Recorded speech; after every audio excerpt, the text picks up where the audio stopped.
This is Undercover, coming to you from Austin, Texas, and we're catching up with someone who we're going to be seeing a lot of over the next 12 months, and in particular over the next few weeks in Australia. Mishka, welcome to Undercover. Oh, thank you very much.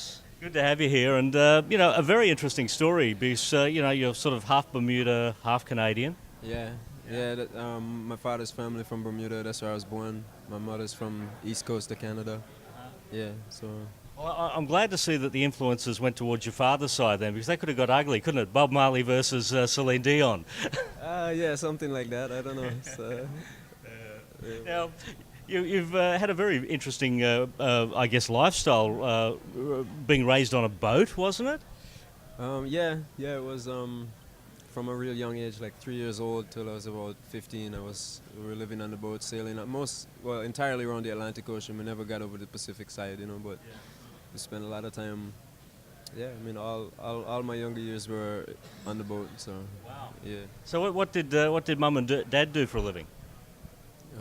Sailed the boat around. I mean, my father had been a professional. He was an architect and all that kind of stuff. And then he just decided he'd had enough of the whole thing and realized he could live a simpler life, without being in the rat race, chasing after the dollar. And so he had enough to build a boat and take his family and get out. So that's what he did. So. Yeah. Okay, so the record label that you're recording for is called JK Livin, and it's a label owned by a very famous person, Matthew McConaughy. How did Matthew come to track you down? Well, he heard the album, the first album that I put out in 1999 on Creation Records, which came out in England, and a friend of his had bought a copy of it, and they were on holiday in Jamaica. And it's one of the CDs they had for their holiday, so he kind of fell in love with the CD, and then spent the next few years trying to find me. Eventually did. I was doing a gig in LA, and one of his friends went down there, got my number. He called me up, and yeah, things just kind of took off from there, So. I find it sort of amusing that Matthew McConaughey had trouble finding you. A lot of people would probably think it would be hard to track him down, let alone track you down. So you've reversed the cards there. Yeah, it was funny because I wasn't really aware of his career or his acting too much. I'd seen one film, I think, so it wasn't like, I wasn't really. I wasn't a fan. Yeah. I am now that I've seen a few films. Well, let's talk about one of those films. It's called Surfer Dude, and you've got a couple of tracks in that. Yeah, there's two tracks. One for the one in the middle of the film, and one is the credit when the credits roll up at the end. So, the one in the middle of the film, I kind of wrote for the film, but it's also kind of autobiographical as well. It's about I'm a windsurfer, so I have a great love and appreciation for the ocean. And I know what it's like when the wind stops blowing and the waves stop rolling. So it's like it's the same situation happens to the guy in the movie. He's like, the sea is flat for months, and he gets kind of depressed about that, So I could relate to the script, Yeah. Well, the new album's called Above the Bones. Now this is your third album, and Matthew has produced this one.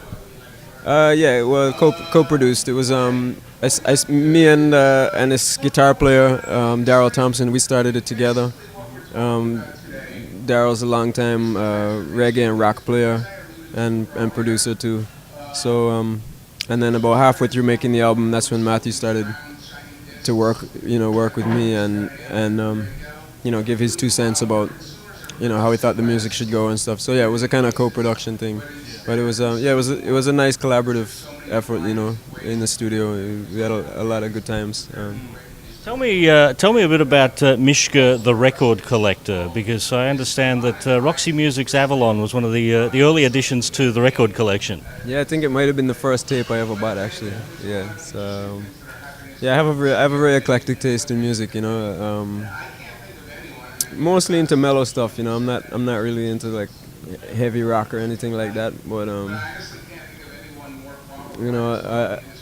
a big reggae fan.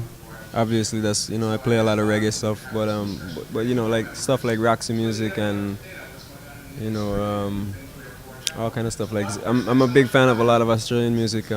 Xavier Rudd, The Beautiful Girls, going back a few years, the Go-Betweens, and all kind of stuff. Men at Work, So I listen to anything that's good, anything that resounds in my heart, It's like So yeah. Are you the sort of guy that goes into a record store and flicks through and shops? Occasionally, sometimes I'll check a CD and look at the cover and say this looks cool, you know. But mostly it's it's true. Either I've heard it somewhere or somebody's told me about it. But unfortunately, there's not many CD record stores left anymore. So. All right. Well, we're looking forward to an Australian tour coming up. This will be your first time down under, what? Yeah. Really looking forward to that. Yeah, man. Should be good. Well, Mishka, it's good to catch up with you here. We'll be seeing you a few more weeks back in Australia, but here he is now, folks, from Austin, Texas. Mishka, thank you for joining us at Undercover. Hey, man, good day, everybody.